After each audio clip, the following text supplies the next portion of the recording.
Violent attacks on churches and crisis pregnancy centers are on the rise as we await the Supreme Court's decision that could overturn Roe v. Wade. Should these attacks be treated as hate crimes? Domestic terrorism expert Kyle Shideler and CEO of the Targeted Pregnancy Center we'll talk about today, James Harden, join us. And Supreme Court justices are being threatened at their homes while the investigation of the court's leaked draft opinion continues. President of the Judicial Crisis Network, CARRIE SEVERINO, is here with analysis. And an horrific attack on a Catholic church in Nigeria killed dozens of worshipers on Pentecost Sunday. Why are Nigerian churches and clergy being targeted? Priest of the Diocese of Orlu, Nigeria, Father MAURICE EMELU, offers insight. The World Over begins right now.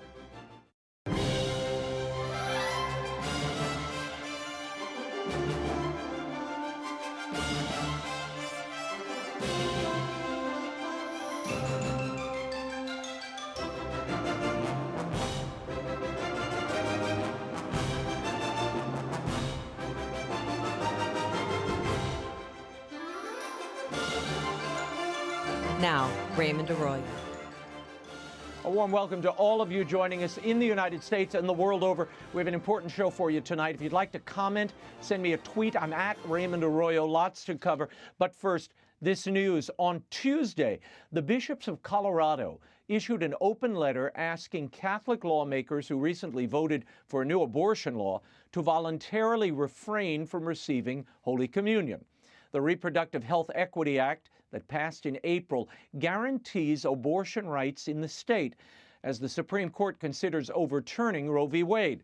The bishops wrote, quote, "Voting for RIA was participating in a gravely sinful action because it facilitates the killing of innocent unborn babies.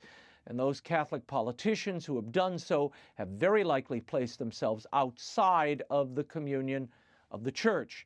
The burden from their decision does not rest upon the shoulders of priests, deacons, or lay extraordinary ministers of the Eucharist. It rests upon the consciences and souls of those politicians who have chosen to support this evil and unjust law," end quote. Top bishops in Colorado signed the letter, including Denver Archbishop Samuel Aquila, Auxiliary Bishop of Denver Jorge Rodriguez, Pueblo Bishop Stephen Berg, and Colorado Springs Bishop James Golka. After the recent leak of the draft Supreme Court decision that could overturn Roe v. Wade, some left-wing pro-abortion groups have targeted churches and crisis pregnancy centers. Just this week, a Compass Care pregnancy center was firebombed in Buffalo, New York. Mountain Area Pregnancy Services in Asheville, North Carolina was also attacked. The facility was vandalized with red paint, threatening graffiti, and windows were shattered. How are these events being treated by law enforcement? And should they be prosecuted as hate crimes? Here to weigh in, I'm joined by Compass Care CEO James Harden and senior analyst and counterterrorism expert at the Center for Security Policy, Kyle Shideler. James, I want to start with you and what happened at your Buffalo facility. Can you tell us a bit about the extent of the damage your facility endured and the response by law enforcement so far? Yes, thank you for having me. It's an honor to be with you today. Our facility sustained catastrophic damage, fire throughout, smoke damage throughout. It's going to take months to repair. Police and fire rescue responded at 2:30 in the morning to smoke in the facility. And when they arrived, they found all the windows broken, fires lit. So the investigation is ongoing. The FBI is involved. Local police in Buffalo are involved, and we expect a report from the police no later than tomorrow. But we had video footage on security cameras trained at all the points of penetration. And that video footage was taken for review by the FBI and local police. There were multiple perpetrators. We know that. We hope that they're going to be caught and brought to justice. This was done in the dark of night, and it needs to be brought to the light. Kyle, your thoughts on this attack and the many dozens of others that have occurred since this leaked court document hinting at Roe v. Wade's overturning was made public. These attacks would likely be considered hate crimes in any other context. Why aren't they being treated immediately that way now? Well, I think certainly the acts were hateful, but we should view them, in my view, through the lens of terrorism. They were clearly designed for two purposes. One, to intimidate an arm of the government, that is to say the Supreme Court, and prevent it from making a rule on the Dobbs case that would be seen as favorable to the pro-life position. And then two, to intimidate the public, members of the pro-life movement, and to disrupt their ability to organize at the state and local level. The perpetrators are obviously very well aware that pregnancy centers are the forefront of pro-life activism in the states, and the state level will become the primary center of activity if the Supreme Court should rule on Dobbs in the way the leaked opinion suggests that they would. So these attackers are making the statement that they will escalate violence if the government does not do what they wish, and that is terrorism by definition. Kyle, on Tuesday, the Department of Homeland Security issued this warning to faith-based institutions, really the whole country. This is what they said. In the coming months, DHS expects the threat environment to become more dynamic as several high-profile events could be exploited to justify acts of violence against a range of possible targets. These targets could include public gatherings, faith-based institutions, schools, racial, ethnic, and religious minorities, government facilities and personnel, U.S. critical infrastructure, the media, and perceived ideological opponents. Now, DHS has enough concern to issue this statement. What else needs to be done here? Well, I think the DHS statement is a little disappointing in the level of vagary in which they try to paint as broad a picture as possible instead of issuing a specific advisory related to these attacks and these issues. Unfortunately, we have not seen the level of engagement from the federal government on these issues when it comes to terrorism coming out of extreme left-wing groups like anarchist groups like this Jane's Revenge. They simply don't treat them in the same way that they treat other violent terrorist groups. I think that's part of our problem. We've seen earlier this week the Department of Justice provided a slap on the wrist to a number of perpetrators who used Molotov cocktails during the 2020 rioting. And so I think as long as we have this disparity with how the Department of Justice is approaching this kind of political violence, we're going to have problems. Yeah, well, I agree with you. You can't pick winners and losers when you're dealing with terroristic activities. And no matter if it's coming from the left or the right or anywhere in between, you can't do it. It's illegal. And it should be prosecuted to the full extent of the law, not allow people to go back and do it again. James, tell us about the state of New York's response to your situation so far. You've called this a hate crime and been critical of what you call the silence coming from the White House and certain Democratic leaders. How has the governor's office addressed the situation, if at all? The governor's office has not addressed the situation at all. The governor's office has been silent, and their silence can only be interpreted as complicity. You know, silence by political leaders emboldens this kind of activity. They need to come out and specifically denounce violence against pro-life pregnancy centers. It is reprehensible that they haven't done so, and they didn't do so immediately. We're asking, and to add insult to injury, they passed a bill last week to investigate pregnancy resource centers. I mean, why don't they redirect that? Why doesn't Governor Hochul veto that and redirect those resources to investigate true arson crimes and terrorist acts by abortion activists? Kyle, I want to bring you into this and get law enforcement's perspective on this. These attacks are becoming more organized, it seems.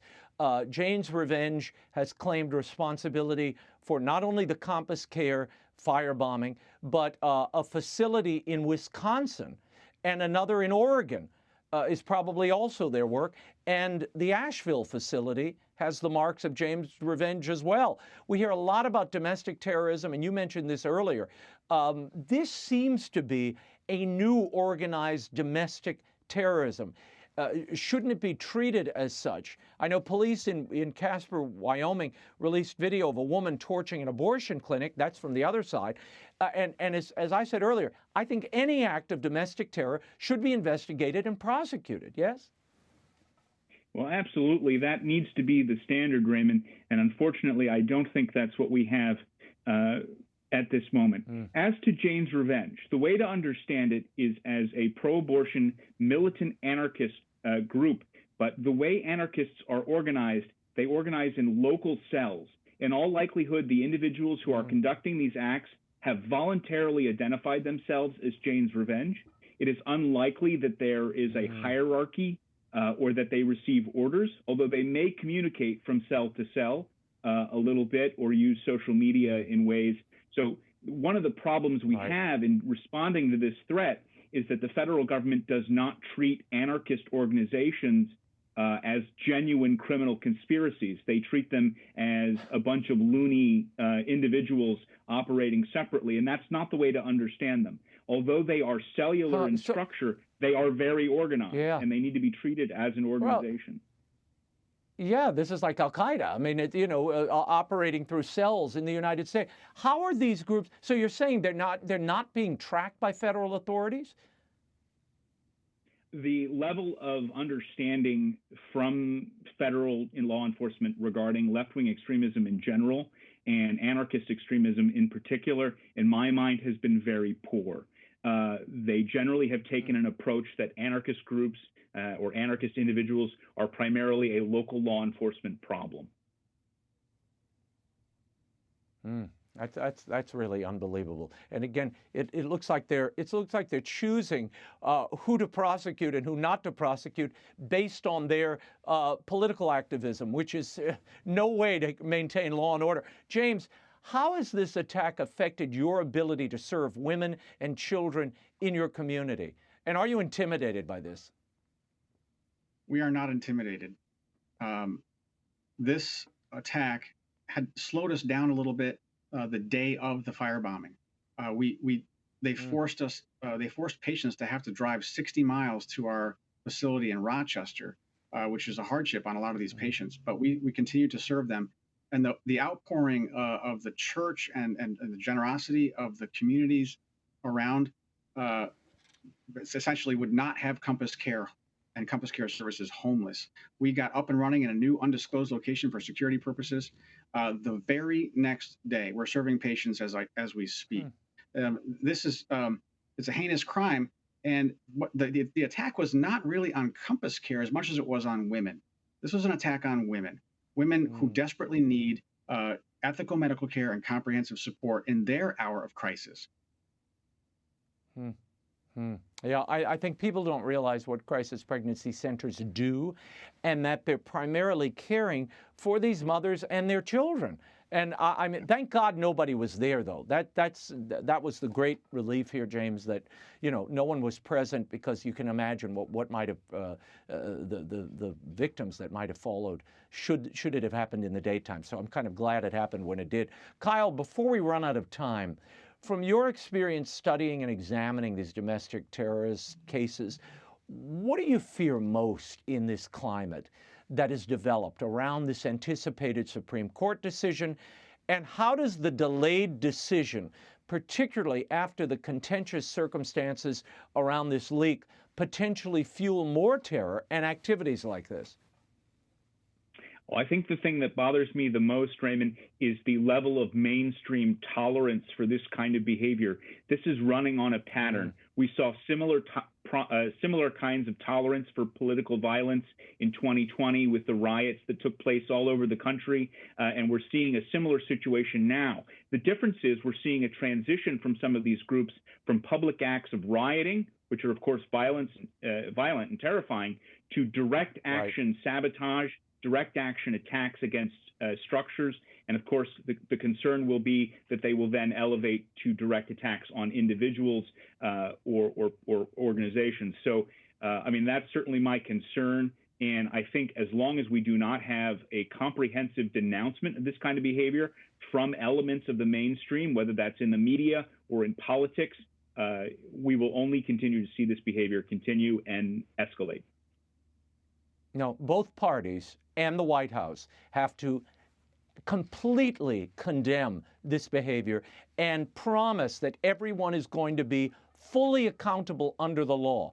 And at this point, we haven't heard that because everybody's protecting their political base. But this unleashes a chaos in the country and a dangerous element that, frankly, we can't put up with. And I'll bet Americans won't, certainly in some parts of the United States. James, I'm going to give you the last word. Oh, thank you very much. If people want to get involved, if they want to do something, they can go to prolifepregnancycenter.com to sign a petition urging their politicians, whoever they are, to specifically denounce violence against pro-life pregnancy centers. That's prolifepregnancycenter.com. Gentlemen, we will leave it there. Thank you both for being here. Thanks for having me. Thank you. As the Supreme Court investigates that leak of a draft opinion which could overturn Roe v. Wade, law clerks at the court are seeking legal advice. And a man with a gun is arrested in front of Justice Kavanaugh's home. Joining me to discuss this and much more is president of the Judicial Crisis Network, former Supreme Court law clerk to Justice Clarence Thomas, CARRIE SEVERINO. CARRIE, thanks for being here. I want to begin with this NPR report that came out Wednesday describing the mood inside the Supreme Court. They claim it's ugly and seething with resentment since the leak of that draft opinion. What have you heard? I have not talked to clerks who are working in the building right now, but I just knowing what it's like anyway during this time of year, which is really crunch time. You've had all these arguments all year. Right. There's still a case that left from November that hasn't come out yet. It's really busy. And then you add on top of it, not just the focus and the public focus in the court because of the big cases, but the fact that you don't know who you can trust anymore. That is a huge problem. And then now you have the process of this investigation trying to find out who it is. I think, honestly, the leaker should, for the sake of his or her own colleagues amongst the clerks and the justices, just out themselves because it's really undermining the efficiency of the court. They have way more cases to finish up by the end of this term, which is supposed to end June 27th. I don't think there's any way they can do it, especially in this environment of distrust and not knowing, which one among us is the person who actually leaked this thing. Yeah, it's like an Agatha Christie novel at the Supreme Court. Chief Justice John Roberts, relating to that, he called the leak a betrayal. He ordered the Supreme Court marshal to conduct an internal investigation. Now, according to that NPR report, that investigation may be adding to the tension at the court. Here's my first question. Is the marshal of the court competent to investigate something like this, in your opinion, Carrie?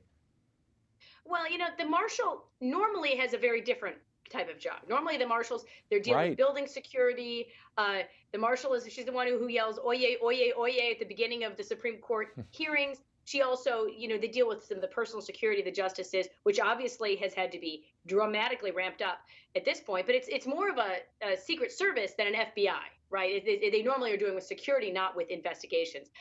I hope they have the resources. They certainly don't normally have this kind of experience, but I would hope that the marshals involved are up to the task. I was encouraged to hear that people are being asked for their cell phone records and affidavits of some sort. I'm not sure if it's affidavits saying these are the people I've called, this is an accurate cell phone record, or I would say just ask them straight up. Did you have anything to do with this leak? Yes or no? Because also, I think that'd be helpful to remove the cloud of suspicion. Everyone in this clerk class has basically people looking at them going, was it you? Was it you? I'd want to be able to sign on the line, swear under penalty of perjury. I had nothing to do with it. Please, don't implicate me in this. But I definitely, I'm discouraged. We haven't heard yet who this person is. It's a small universe. Right. You're right. It's like Agatha Christie. And you're all locked in this one mansion and someone did it. And right. One of them did it, or maybe more. Scattered to the wind in July. Right. Justice Thomas said, when you lose the trust of colleagues, it fundamentally changes the institution. Has it? I think Justice Thomas knows better than we do, right? If he's saying that, I think that's a real tell that there is some very serious lack of trust going on right now. Whether the liberal colleagues are supporting their clerks who are, trying to find legal counsel and, not wanting to participate in this investigation or not, I don't know. But I think it's a real problem for the functioning of the court as a whole. I would have hoped, we've seen several justices, including Justice Thomas, the Chief Justice, speak out about how outrageous this leak is. I'm sorry we haven't heard from someone like, Justice Breyer, who is an institutionalist in many ways, right, or Justices Sotomayor or Kagan. I think it needs to be clear that the person who did this is not welcome, regardless of which side of the aisle they came from, and it doesn't, whatever their motives may have been. This was something that has did a lot of damage to the court, and as we're now seeing, has put a lot of the justices in real personal danger. Right. What do you make of this NPR story? I mean, it came from Nina Totenberg, we should say, which, she comes with her own baggage and her own leak issues. Is this a way to try to make this investigation disappear or put pressure on the Chief Justice to sort of back away from the interrogation that is apparently underway in the Supreme Court? Yeah, I worry that the slow pace of the investigation might have something to do with people worrying about stories like this, worrying that, oh my gosh, now you're going to have clerks saying they're being scrutinized, raising Fourth Amendment search and seizure issues, raising their Fifth Amendment right to not testify against themselves. They should be abiding by those amendments, but we're in a situation where these are employees of the court. They are effectively at-will employees. And I think if you had the justices saying, hey, I don't want anyone in my chambers who's not willing to sign an affidavit, and you're gone tomorrow if you won't, I think that would facilitate things. I do think it seems like it's trying to make the clerks the victims somehow. And for all I know, all but one of those clerks is. But there's someone in that building who has committed a grave injustice against their fellow colleagues as clerks, certainly against their boss, the other justices, and the country, really, in throwing the court into the middle of this political juggernaut. Yeah. Well, while the leak itself may not be an actual crime, CNN reported last week that clerks have been asked to turn over, as you mentioned, their cell phone data, sign sworn affidavits in which lying would place them in legal jeopardy. Now, clerks are reportedly terrified and not really working with one another as they have in the past due to this fear and the tension and insecurity there. As a former clerk, how do you think this will affect the workings of the Supreme Court, particularly, as you said, during crunch time? This is when they've got to get these decisions out, and they have to do it expeditiously. Yeah, I mean, if I were clerking right now, I would retreat much more to my own silo of I'm just talking to my co-clerks within that one chambers and not wanting to talk to a lot of other chambers. But look, at the end of the day, it's the justices who have to come to a conclusion on how they want to word each different case, et cetera. It seems to me the clerk spending so much time looking for outside counsel, trying to figure out some way not to let the clerks know if they call Josh Gerstein at Politico. I would just think the fastest way to do this is to say, yes, I'm going to sign this. I personally, I understand concerns about not wanting to hand your phone to someone. But it sounds like what they're asking for is just, I need a list of your calls. I think that's much more defensible given the context of what's going on here. And, I think they should be able to get stuff done faster than they're doing it now. I want to move on to a related story. It's a terrible one. A man with a gun was arrested by police on Wednesday near the home of Justice Brett Kavanaugh. After making threats against the Supreme Court justice, there have been protests outside the justices' homes and threats of more protests to come, with people claiming this is their First Amendment right in action. In light of what's happened this week, Carrie, shouldn't the law be enforced here, and these protests and certainly threats against justices at their home, this shouldn't be happening. It's against the law. Yeah, because there are laws that say you can't intimidate a judge, not just a Supreme Court justice, but any judge. We don't want judges who are making their decisions because they're frightened of what will happen to them or their families if they rule one way. We want them making their decisions based on the law. That is the rule of law, and that's our American system. That's the strength of our system. So, they obviously have a First Amendment right. And boy, I can't count the number of times I've marched on the Supreme Court myself at the March for Life, protesting a decision. But it's different when you're going to someone's home, especially you think of several of these justices, Justice Barrett, Justice Kavanaugh, who have children, and you're putting their families at risk, because even if every one of these protesters who is part of this organized protest is peaceful ultimately, even if they are shouting vile things on megaphones, etc., but they're not out to physically harm someone. They've doxed these justices. Their addresses are now out there. There are cameras going up and down their street. Now the deranged person, like the man arrested at Kavanaugh's house, has a clear path. He said he found the address on the internet. How? Because people are arranging protests at their houses. And so I think they should be enforcing those federal laws already on the books that are supposed to protect justices from this type of activity, and leave those First Amendment concerns, absolutely, but the First Amendment does have limits in terms of making sure that safety is protected. Just like you can't run right up to the president because they're worried that someone's going to attack him. There was someone just today who had to be taken away from a motorcade because they're protesting by the president's car. You have to have limits that protect the safety of our public officials at the same time, allowing protest in other venues. Yeah, I'm going to show that video here because it's illustrative of the snap and important protection of the president that happens. Now, this is just a woman with a bullhorn on a street in L.A. The other situation are people actually patrolling your house, trying to inflict harm upon you because you might rule a certain way in a Supreme Court ruling. This is madness. They have to protect these justices. Now, Carrie, the Senate unanimously passed a bipartisan bill last month, co-sponsored by Republican Senator John Cornyn of Texas and Democratic Senator Chris Coons of Delaware, which would extend protections to Supreme Court police to immediate family members and the justices. Now, after the arrest near Kavanaugh's home, Senator Mitch McConnell had this message for House Democrats. This is exactly why the Senate passed legislation very shortly after the leak to enhance the police protection for justices and their families.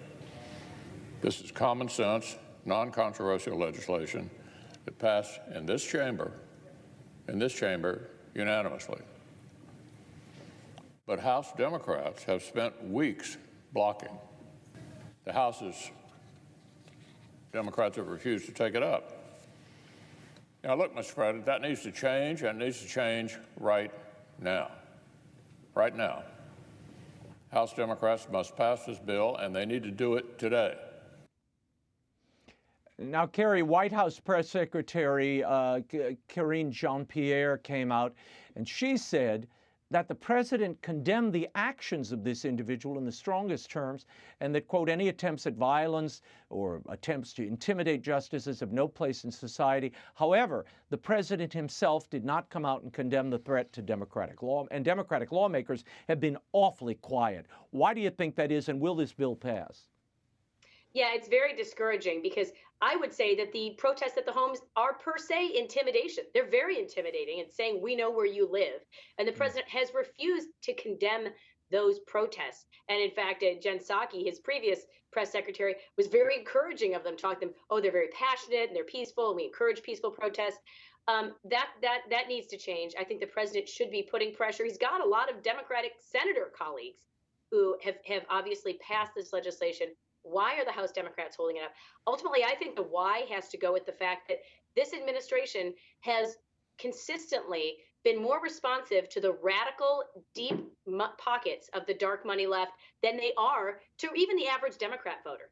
Even before this incident in front of Kavanaugh's house, most Democrats agreed that you shouldn't be protesting justices' houses, that you should be protesting in front of the Supreme Court when you have a concern about the Supreme Court. So they're not even responding to what most Democrats want. They're responding to the radical voices that have way too much sway with this administration. Carrie, why the delay in releasing this Dobbs decision?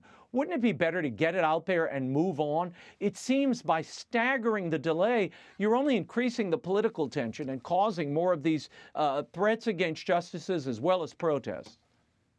Yeah, now remember, if there hadn't been a leak, no one would be surprised that the decision wasn't out yet. Typically, the decision that is the most controversial decisions take the longest because to get it out, you need all the justices in the majority to agree on the exact wording of how they're going to phrase this opinion. All of the justices who have written their dissents and their concurrences to all agree who's signing on to what and exactly how that's written.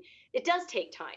However, in light of the fact that we have this unprecedented leak of an entire draft opinion, I think the court should have moved more quickly, and I think they should move more quickly now to say, you know what, we need to put this top line. We need to make this before we do any other work on the almost 30 other cases they have. We need to get this case out. We know they're able to do it. In the fall, remember, they heard the Texas heartbeat bill case. That came out in 50 days, which frankly is a millisecond in Supreme Court time. This case was argued in December. They could, I think, put the pressure on to move faster. I hope it's not that some of the justices who are writing dissents and some of on the other side in this case are refusing to be finished with it. I would say the Chief Justice should just say, you know what, if the majority's ready, we're putting their opinion out there. Let's finalize this thing. Let's stop the risk that someone thinks they can change the result by assassination. That's horrible. And let's, if we need to issue the concurrences, the dissents later when they're ready, you'll hear them. You'll get them in later June. You'll get them in July. But let's get this opinion out now to take the pressure and the threat off of our justices. I wish you were the Chief Justice, Carrie. Carrie Severino of the Judicial Crisis Network, thank you for being here. Thanks, Raymond.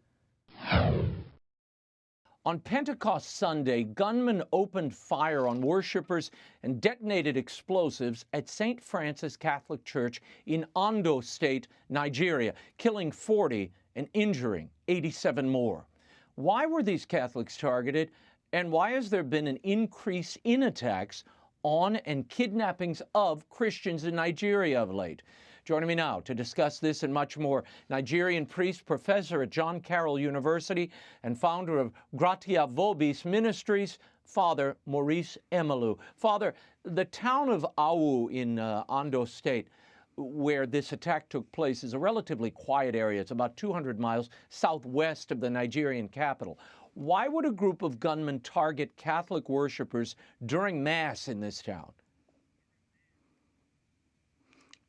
Ray, please, thank you so much for bringing me on your show. And I have to say first that my sympathy to the town, to the people of Orlu in the southwest of Nigeria is a Yoruba tribe, and the whole community, the whole state, and the Catholic community, the Diocese of Ondo, our sympathies to you for this barbaric act. But what I could say, based on our investigations and eyewitness account and the context of what happened and what is happening in Nigeria right now, I could give you some context that will provide evidence to why. One is the political situation. The way, from our investigation, I think what has happened is more political, but carried out through the shade of religious target. And I say that for three reasons. The first, that particular part of the country is a Yoruba tribe, and that part of the country is, I would say, probably 50% Christians and then Muslims, and then there are a few minorities like the African traditional religionists. And that part of the world lives peacefully in the country. If you come to Owo in particular, the town that this happened, you have Christians and Muslims and native religionists living side by side, in fact, in the same families, peacefully, happily. The governor of the state is a Christian. The wife of the governor of the state is a Catholic. But they have pretty good, peaceful environment in that place. So why would it happen now? Well, since the past 2 years, there have been some sort of migration from, like I would say, herdsmen. We call them Fulani, from the Fulani tribe. Herdsmen that travel down to the south in order to look for green up fields for their cattle. And they have come in large numbers to those parts of the country and other parts of the country. And there has been a sort of a correlation between increased violence and their migration to those places. And they come, they don't stay on the streets, they go right into the forest, and from the forest, some of the native community members accuse them of, it's alleged that many of them abuse people, cause a lot of violence. They are like marauders who go and sort of pillage the whole place. And then as a response, the governor of the state decided to come up with policies to flush them out of the forest and to look for proper documentation and to increase security. So people believe, some people are alleging that this attack is a reprisal of the government's policy. Why Orlu? Orlu is the native town of the governor.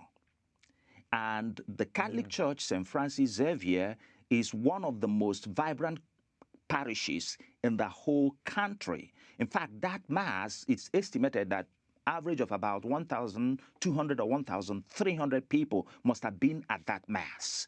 So it's a very iconic place. So it's like hitting at the heart of Yoruba land, hitting at the heart of this community where people are living peacefully and trying to stir the pot in order to create tension and political tension in the state. Yeah, on Monday, Bishop Jude Arogundade of the Diocese of Ondo had this to say about the massacre. He said it is quite unbelievable that somebody would come and the intention was to kill everybody in that church. Those running out, they were being shot from outside. Those who were inside were being shot from inside. They took 2 dynamites to blow up the altar, then to the sanctuary. This kind of desecration can only be done by the evil one. Your thoughts, Father, on what happened here, what the bishop said, and what did you think when you heard of this attack? I was mortified. I was saddened. I was upset. I was angry. I was depressed. Because as Bishop Jude said, it is barbaric. He said it all. It's barbaric. There is no explanation for this kind of terror. And what is even more upsetting is that even at this point when we are talking, no culprit has been identified. The security agencies have not identified who did this. It does not. I was sharing it with a couple of people. They said, you mean that no person has been found guilty of this or no culprit has been identified? I say, yes. That tells you the nature of the insecurity, the nature of the pain. There is no closure. It's inexcusable. I think this should be a clarion call for the government, national government and state governments to come together and bring an end to this kind of satanic, devilish oppression. But you make it sound like it was a political attack, or at least a reprisal, a response to politics. The people in the town of Oa are naturally in a state of shock after this deadly massacre. At least 40 people have been confirmed dead, among them infants and children, and over 87 people have suffered injuries. What are you hearing from the folks on the ground? I mean, they must be in a state of terror. What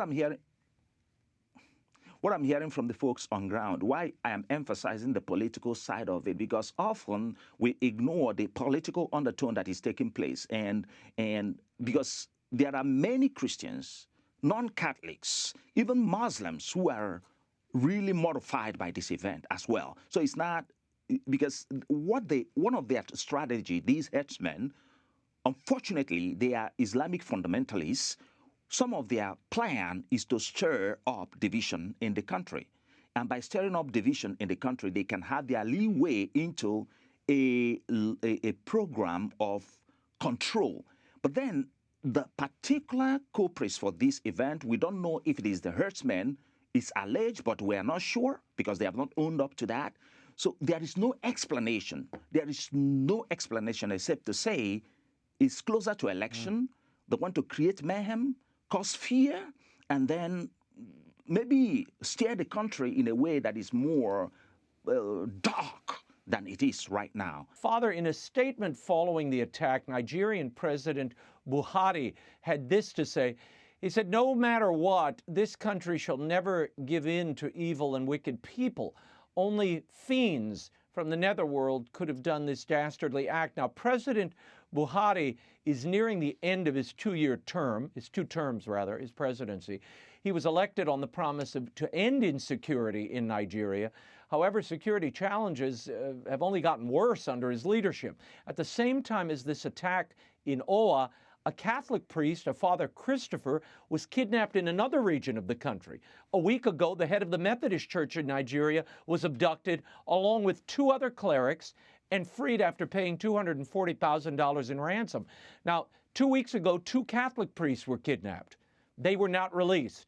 And in early May, it was reported that Father Joseph Bako, who was kidnapped in March, had been killed by his abductor's father. What is driving this violence? I mean, you say it's generally peaceful. Doesn't sound peaceful to those of us looking in now.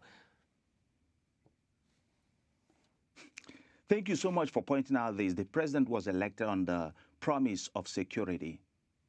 2015, now the situation is worse. You didn't even mention the young Christian girl that was killed last month and burned, and the violence that followed after that. Well, I'm not saying that the whole nation is peaceful, but I'm talking about in the communities, in the families. So it seems to me that there is an outside influence, political influence from outside communities of those communities that are infiltrating the communities. That's what I'm saying. That are infiltrating the communities and trying to stir the pot and cause mayhem and chaos. And that's the political side to it. But the hate is religious. The hate is religious. The spirit of it is hateful, is religious. That's the argument I'm making. And I'm saying that the president is time to act, because the promise is the criteria for measuring the success that he gave us. I don't see it. I don't see the success. I don't see the growth. I think we're going back, way back to the curve. Well, look, in the last decade, Nigeria has been plagued by Islamic fundamentalist terrorist groups, really.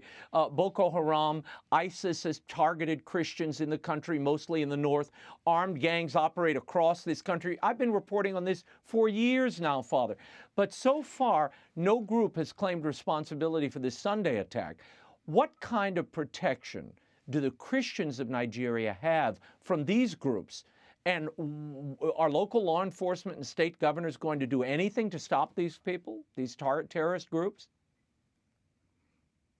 It's sad to say there is no clear protection. But I think something has to be done. First, it has to begin with community policing. Policing in Nigeria is centralized, and that's not serving the need better. I think community policing should be something to consider. And the state governments are trying their best, but because their hands are tied also, the police system is national. There is the spirit of fear and fear of reprisals from unknown gunmen in different parts of the country. So it's a frustrating thing happening. But I think this is a decisive time in the history of Nigeria when Nigerians have to take action by themselves because they have to fight.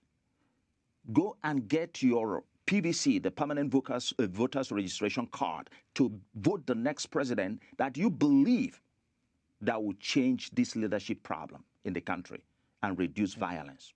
Pope Francis sent a telegram conveying his sorrow about this terrible massacre.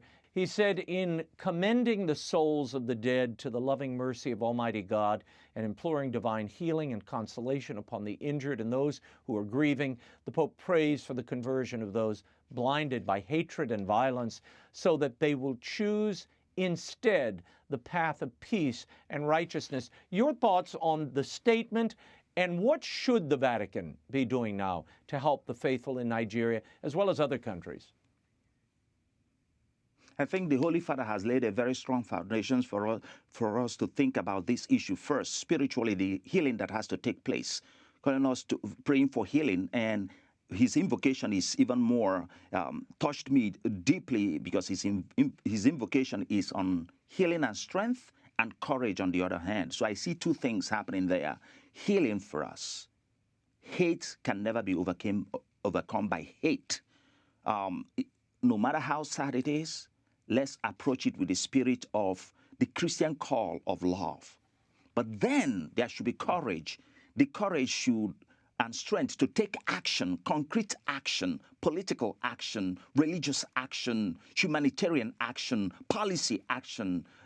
Again, concrete action, voting the right people, not the politics of money, not the politics of corruption, but the politics of fighting for the future of this big nation in Africa. So it calls for that healing.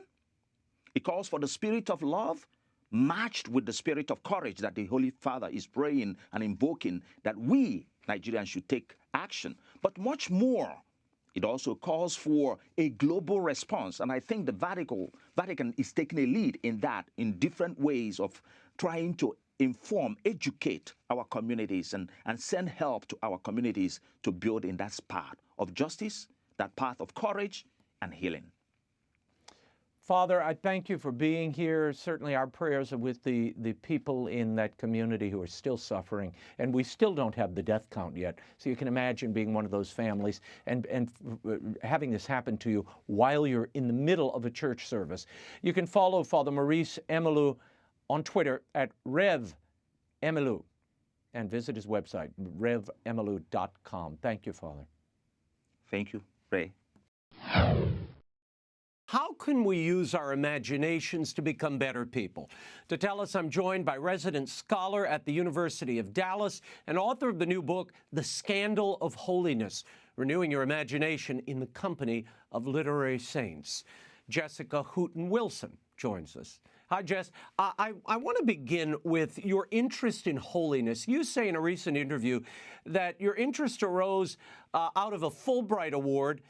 You were teaching at a university in Czechoslovakia, and people there recognized you as being from the U.S., but they had no idea you were a Christian, and that bothered you. Why? Yes. So I was in the Czech Republic and they recognized I was American. You know, I wasn't smiling or I was smiling too much. I wasn't keeping my stone face the way that a lot of them had kind of been enculturated to do. So they recognized that, but nothing about my life struck them as Christian. And when I was teaching at Charles University, and I would teach these religious novels, these novels with these holy characters and holy fools. They were stunned that I could actually believe these things. How can an educated professor want to live like this? You know, what looked foolish in their eyes. And I realized that's what I needed to be doing. I needed to look more foolish in my own life, to look more like the characters I was teaching, so that I could actually say, yeah, I believe this. This is true. In your introduction, you write about the current culture and the reading of great books. This is from the intro. Somehow the call to read great books has become a rebellious mantra.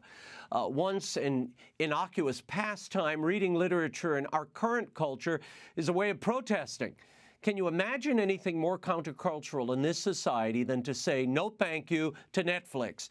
Every culture has heroes. Every culture chooses whom to remember and to revere. As Christians, we've not lost our capacity to adore heroes, but we are uncomfortable venerating anyone unless it's an NFL player, the latest Christian guru, or a superhero. If the church decides not to uplift saints, its members will worship the alternative heroes offered by culture. How difficult is it to get people to read, especially young people who are surrounded by so many distractions and gadgets, and social media, to say nothing of these secular-generated heroes? Yeah, it's become the norm to say, I want to turn my brain off. I want to shut myself off from the world. And yet what they mean by that is that they're going to turn on their devices. They're going to turn on their screens. So you're actually letting go of parts of yourself to be plugged in, to be slaved away to something that is controlling your imagination, that's making you less active and less contemplative. And the call to be a Christian is to be one who meditates on words, prays words, and hopefully leads you towards, you know, a greater vision beyond yourself, your place in the community, your place among other persons. And a lot of these devices just feed this idea that what you want matters, who you want, you know, what you want to read doesn't matter as much as what you consume and what you produce. And it really makes you less of a person than the scriptures call you to be. Tell me about the writers that attract you. You've written books about Walker Percy, who lived across the lake from me, Flannery O'Connor, Graham Greene, C.S. Lewis. Your book is very ecumenical, but there are an awful lot of Catholic writers. How do their works illustrate holiness for you? Well, the Catholics are in touch with things, you know.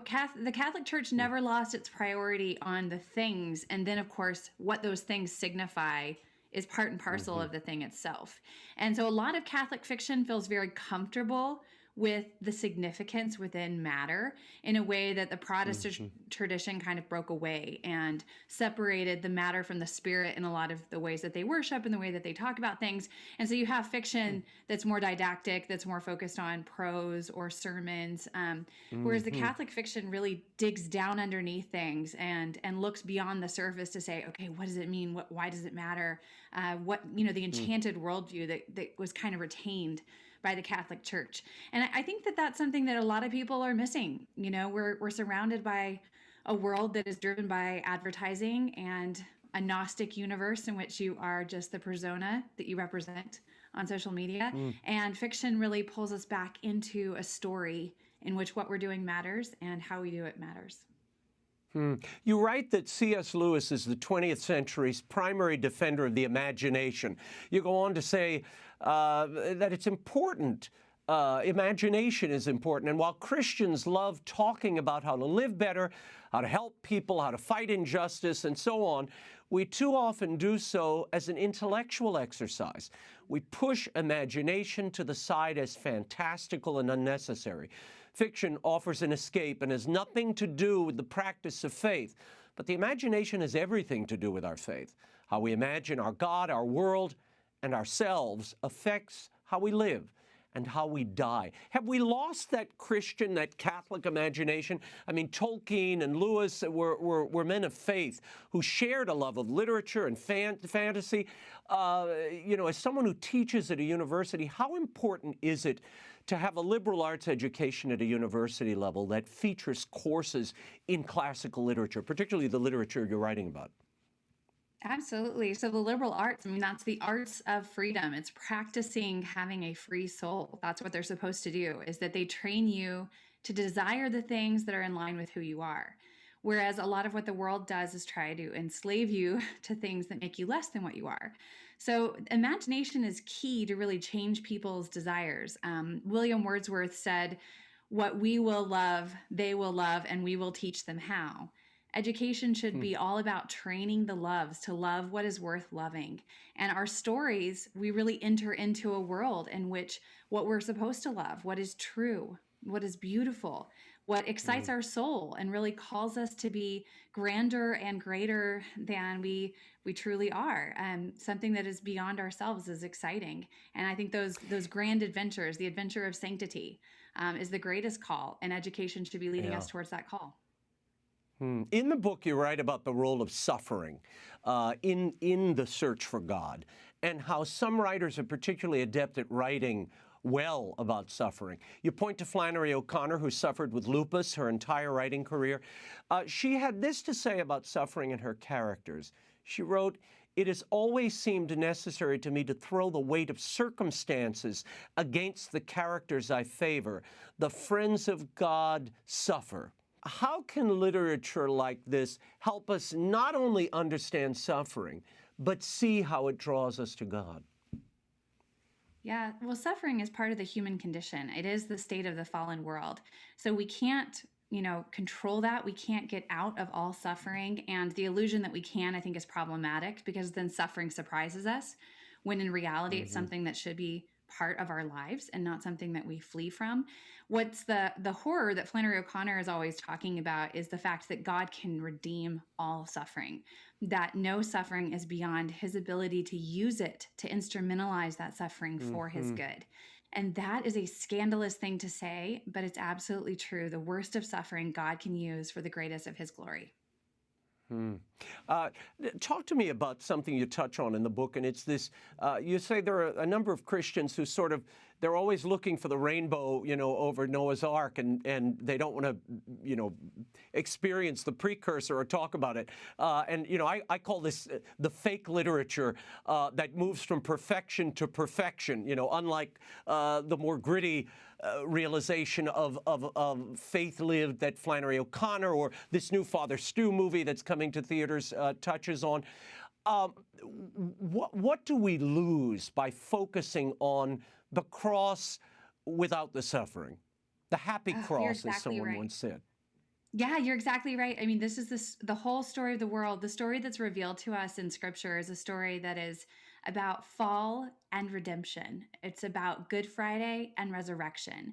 And if we just move from resurrection to resurrection to resurrection, I mean, what is being brought back to life? You have to have what is dead be brought back to life. You have to see the suffering of the cross. And without that, you have a false conception of the world. And also you have a false idea of how to enter into that. I mean, suffering will make you uncomfortable. Death will scare you. But if you believe that on the other side of death is resurrection, then you have nothing to fear in this world. Yeah. What do you hope readers get from your book? Why did you write it? I hope they love more. I hope that my book encourages people to see what is worth loving. It is a very dark world. It's a dark time, and people have definitely suffered a lot in the last couple of years.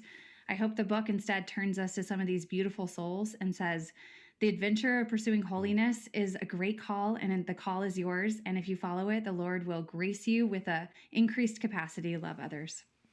I've read that you're working with the estate of Flannery O'Connor to complete her unfinished third novel, Why Do the Heathen Rage? How do you even undertake a challenge like this?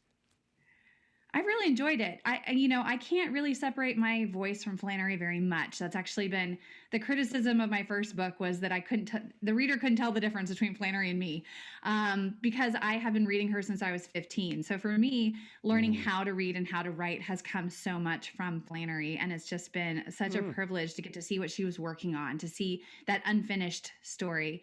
Karl Rahner says, all we bring to God are unfinished symphonies. And you really get to see Flannery's unfinished symphony. And hopefully I get to share the unfinished symphony in the next year or two with everyone. Wow, how cool is that? Well, we'll be looking forward to that. Meanwhile, The Scandal of Holiness, Renewing Your Imagination in the Company of Literary Saints by Jessica Hooton Wilson is available now at bookstores everywhere and online. Jessica, it's been a pleasure. Thank you. Thank you very much. That is all the time we have for now. Be sure to catch us next week. Until then, we'll be scouting the world over for all that is seen and unseen. On behalf of the staff and crew of EWTN News, I'm Raymond Arroyo. Bye now.